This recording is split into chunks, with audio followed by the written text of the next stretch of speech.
Capítulo 7. 1978.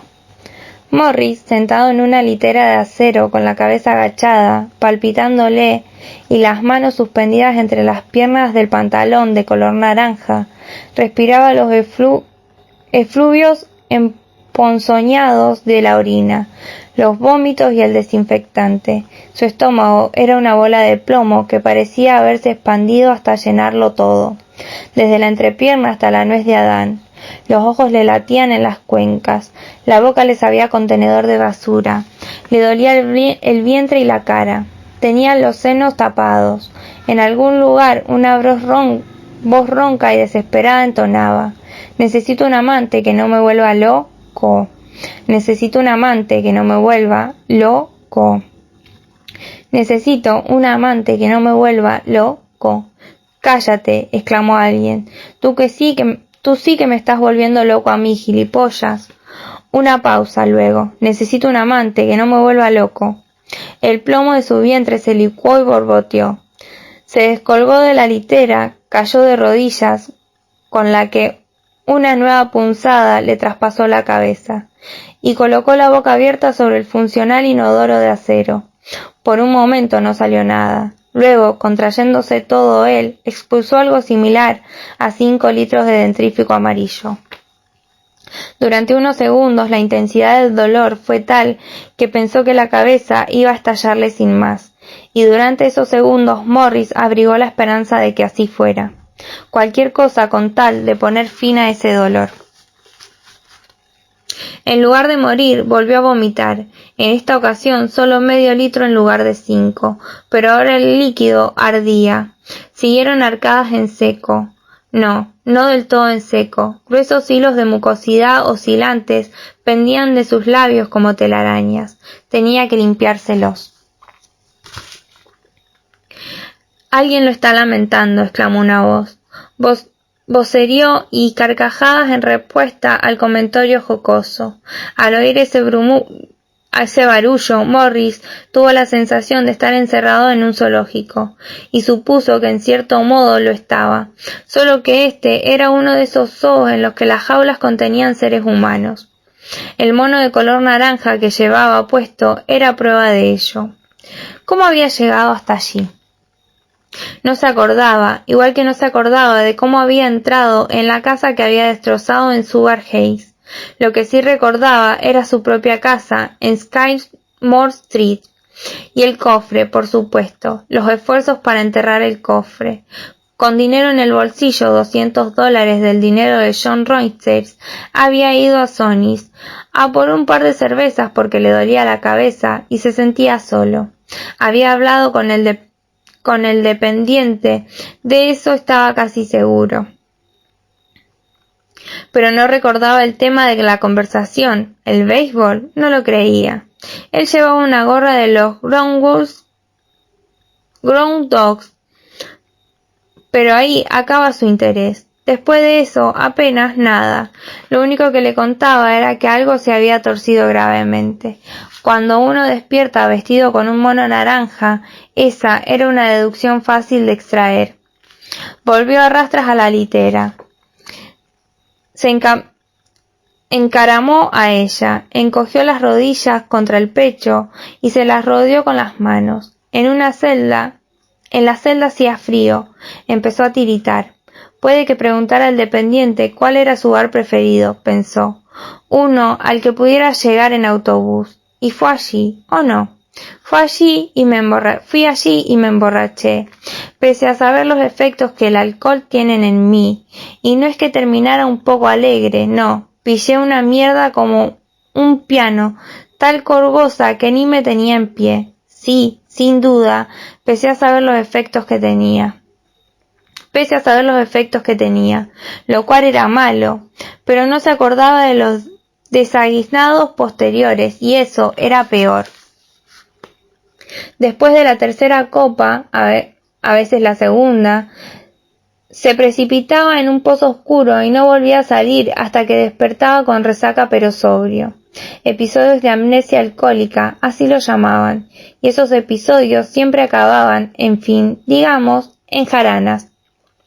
Debido a una jarana había terminado en el centro penitenciario de menores en Riverwood, y sin duda también debido a esa había terminado aquí, donde quiera que fuese aquí.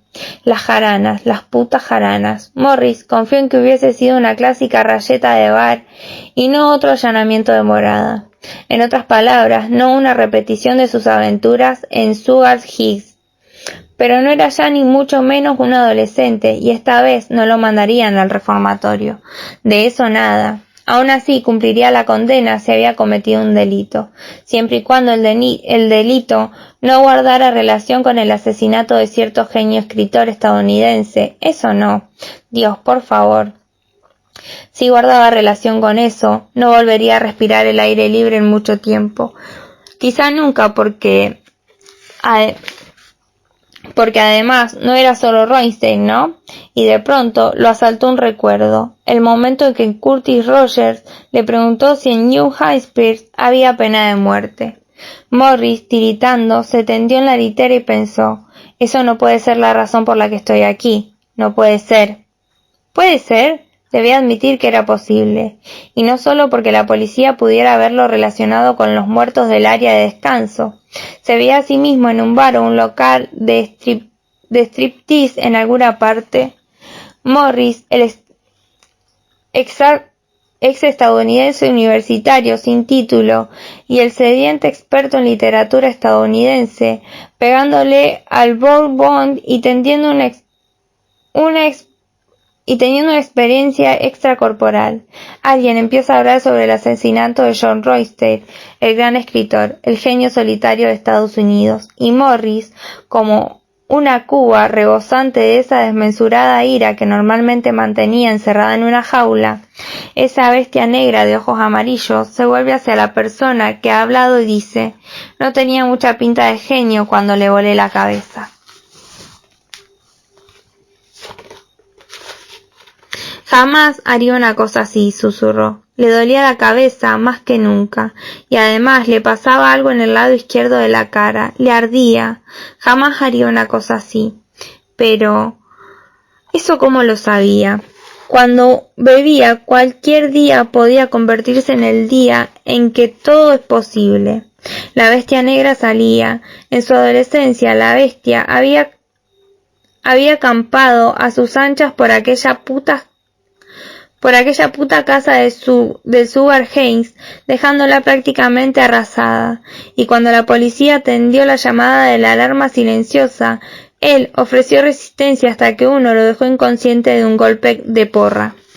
Y cuando lo registraron, encontraron en sus bolsillos joyas a puñados, muchas de ellas simple billutería, pero algunas, dejadas por descuido fuera de la caja fuerte de la señora, extremadamente valiosas, y se armó la gorda. De cabeza a Riverview, donde nos dejarán el joven y tierno culo como un bebedero de patos, y entablaremos nuevas amistades apasionantes. Pensó, la persona que montó semejante número es perfectamente capaz de alardear en plena borrachera, de asesinar al creador de Jimmy Gold, y tú lo sabes, aunque también podría haber sido la poli, si lo habían identificado y habían difundido un aviso de busca y captura. Eso no era posible. Necesito un amante que no me vuelva loco. Cállate. Esta vez fue el propio Morris quien protestó, e intentó decirlo a voz en cuello, pero solo salió de su garganta un graznido pastoso por efecto del vómito. Cómo le dolía la cabeza, y la cara, no digamos, se pasó la mano por la mejilla izquierda, y como embobado se quedó mirando las escamas de sangre secas adheridas a la palma. Volvió a palparse y notó los arañazos, 3 como mínimo, arañazos de uñas, y profundos. ¿Qué podemos deducir de eso, alumnos? Bueno, por lo común, aunque toda regla tiene su excepción, los hombres dan puñetazos y las mujeres arañan. Las femeninas usan las uñas porque muy a menudo las tienen largas, muy aptas para arañar.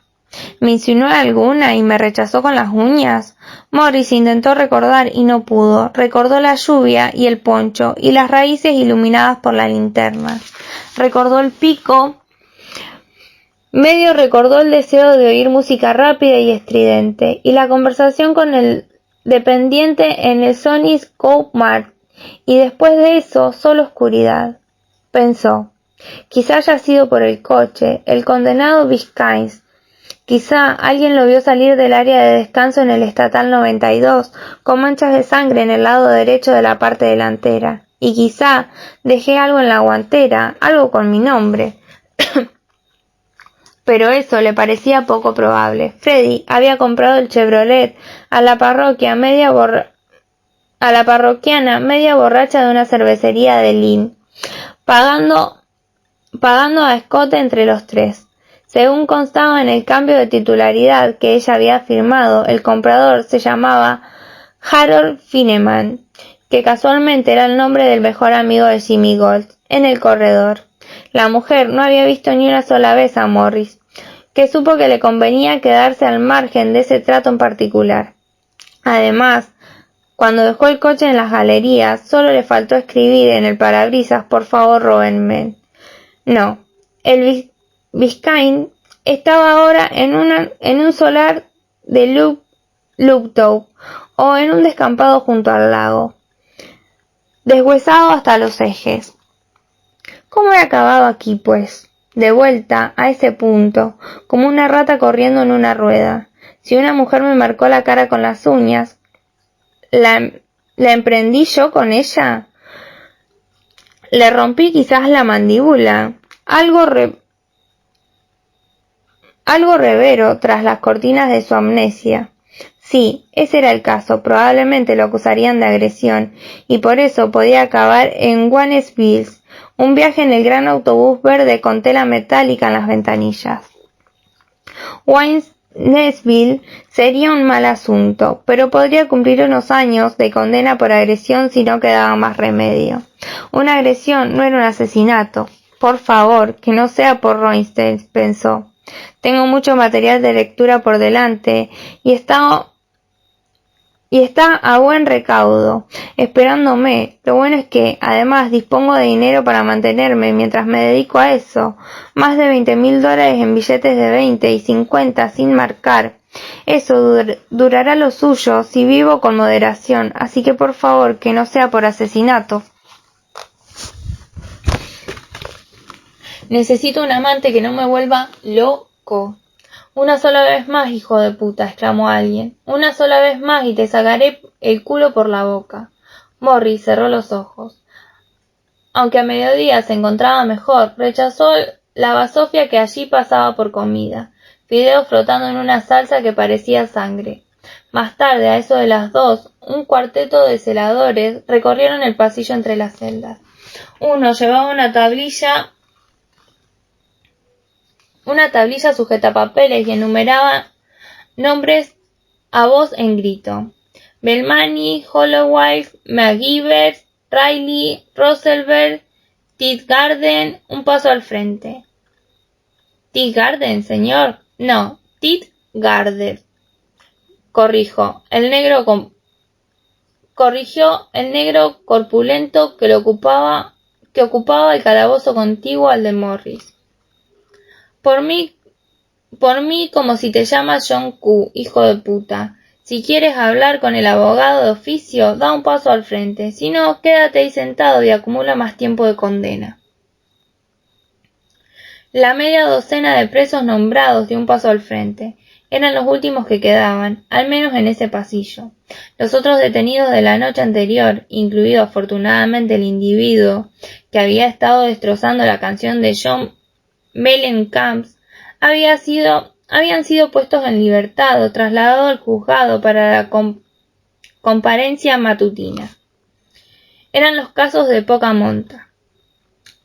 La comparencia vespertina, como Morris sabía, se reservaba para delitos más serios. Él, después de su pequeña aventura en el Sugar Hastings, había comparecido por la tarde ante el juez Bukowski.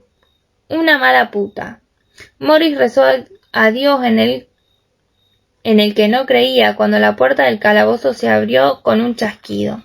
Agresión, Dios mío, vale, solo es eso, sin agravantes. Asesinato no. Dios mío, que no se enteren lo que pasó en New Hampshire o en cierta área de descanso en el norte del estado de Nueva York. Vale, conforme. Salid, muchachos, ordenó el celador de la tablilla. Salid y poneos de cara a la derecha, a un brazo de distancia del americano que tenéis adelante de vosotros. Nada de calzones, chillones ni de magrejos. No os jodáis. Os devolveremos el favor. Bajaron en un ascensor con espacio suficiente para un pequeño rebaño de vacas. Siguieron por otro pasillo y después, a saber por qué, habida cuenta de que calzaban sandalias y los monos no tenían bolsillos, pasaron por un detector de metales. Al otro lado había una sala de visitas, con 8 cubículos separados por tabiques como los de las bibliotecas.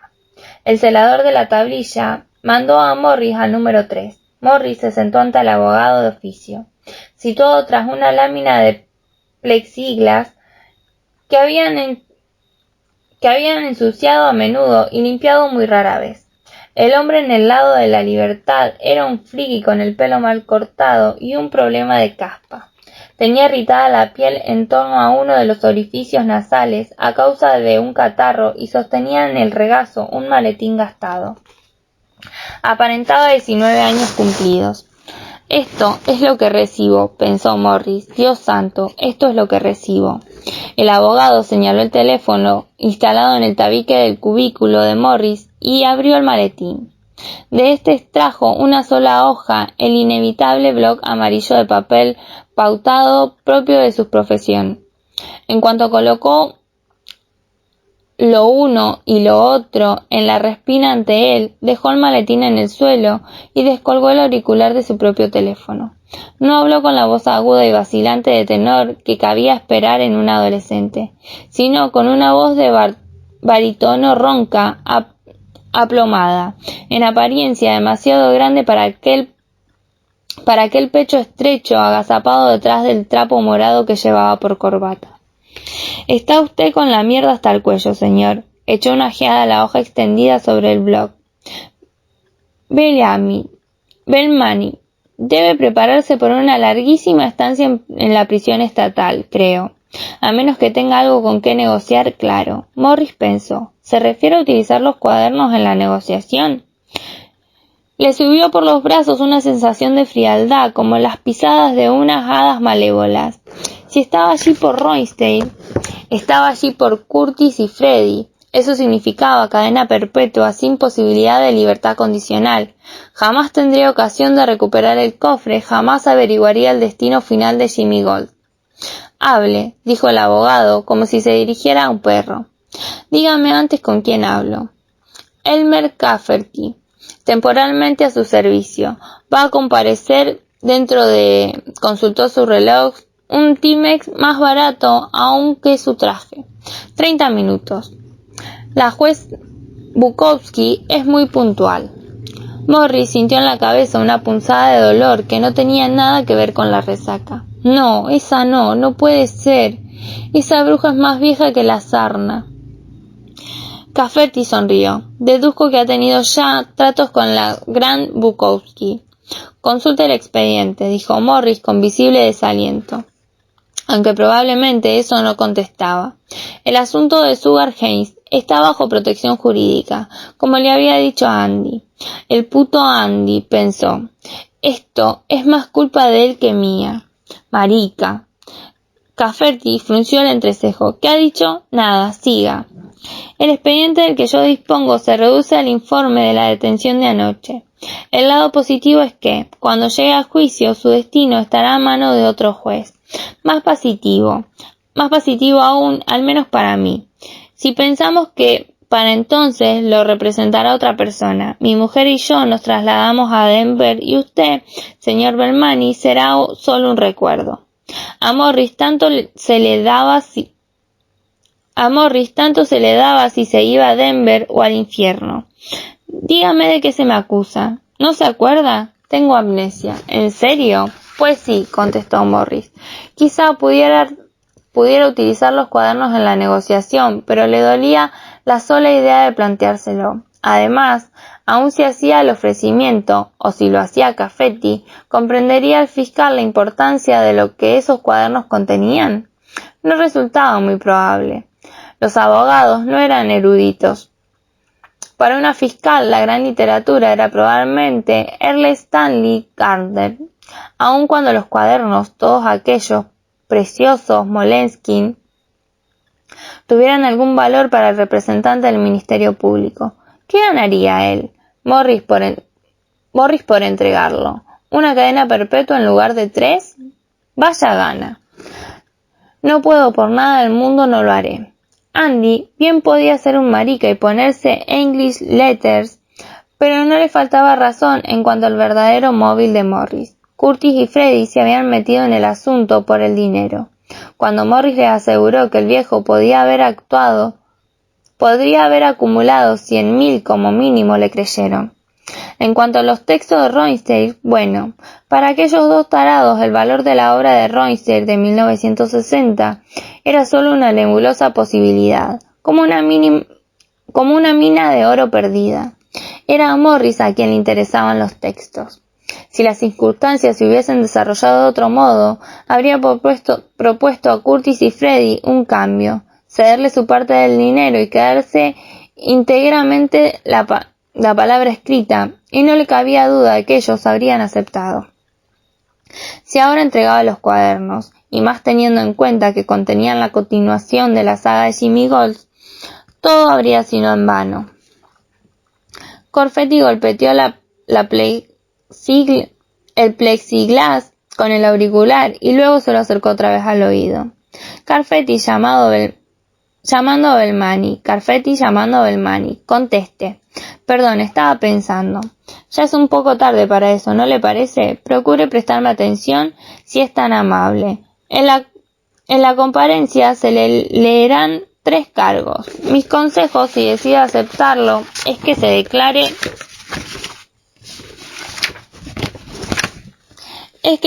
inocente de cada uno de los cargos sucesivamente. Después, cuando vaya a juicio, puede pasar a declararse culpable si representa alguna ventaja para usted. Ni se plantee la libertad bajo fianza, porque Bukowski no es que vaya a reírse, es que se carcajeará como la bruja Hassel. Morris pensó, esta es una de las ocasiones en que se cumplen los peores temores. Roynster, Down, Rogers. 3 cargos por asesinato en primer grado. Señor Belmani, el tiempo vuela y se me está agotando la paciencia. Morris, flaqueando bajo el auricular, pero no sin esfuerzo, se obligó a acercárselo de nuevo. Ya todo daba igual y aún así ese abogado de rostro ingenuo, con vago parecido a Richie Cunningham y extraña voz de barítono de mediana edad, seguía vertiéndole palabras en su oído que en algún momento empezaron a tener sentido. Irán de menos a más, señor. En función de la gravedad. Cargo número 1, resistirse a la detención. A efectos de la primera comparecencia se declarará inocente. Cargo número 2, agresión con agravantes. Y no solo a la mujer, también le sacudió de pleno a un policía, el primero en llegar al lugar del hecho, antes de que lo esposara. Se declarará inocente. Cargo número 3, violación con agravantes. Puede que después añadan intento de asesinato, pero de momento es solo violación. Si es que puede decirse solo. Cuando hablamos de violación se declara un momento, atajó Morris. Se tocó los arañazos de la cara y lo que sintió fue esperanza. ¿Violé a alguien? En efecto, respondió Cafferty, aparentemente complacido, tal vez porque daba la impresión de que su cliente por fin lo seguía. Cuando la señorita Cora Ann Hopper sacó una hoja de su maletín y la consultó. Ocurrió poco después de salir ella de la cafetería donde trabajaba de camarera. Se dirigía a la parada de autobús de Marlborough, sostiene que usted se abalanzó sobre ella y la llevó a rastras hasta un callejón contiguo a la tabernera Just Store, donde había pasado varias horas libando. Sí. libando Jack Daniels antes de que le pidieran que se marchara por darle una patada a la gramola. La señorita Hopper llevaba un dispositivo de alarma a pilas en el bolsillo y consiguió activarlo. Además le arañó en la cara. Usted le rompió la nariz, la inmovilizó, la medio estranguló y procedió a desenfundar la estilográfica e insertarla. Cuando la agente Phyllis Ellen lo apartó de ella, no había usted plasmado aún su firma. ¿Violación? ¿Por qué iba yo? Una pregunta estúpida. ¿Por qué se había pasado 3 horas destrozando aquella casa en Sugar Heights, tomándose solo un breve descanso para mearse en la alfombra de Aubusson? No tengo idea, contestó Cafferty. La violación es algo ajeno a mi forma de vida. Y a la mía, pensó Morris, normalmente, pero bebí Jack y me abandoné en la jarana. ¿Cuánto tiempo me echarán? El fiscal pedirá cadena perpetua. Si se declara culpable en el juicio y apela a la clemencia del tribunal, puede que solo caigan 25 años. En el juicio, Morris se declaró culpable. Dijo que se arrepentía de sus actos, lo atribuyó todo a la bebida y apeló a la clemencia del tribunal, y le cayó condena perpetua.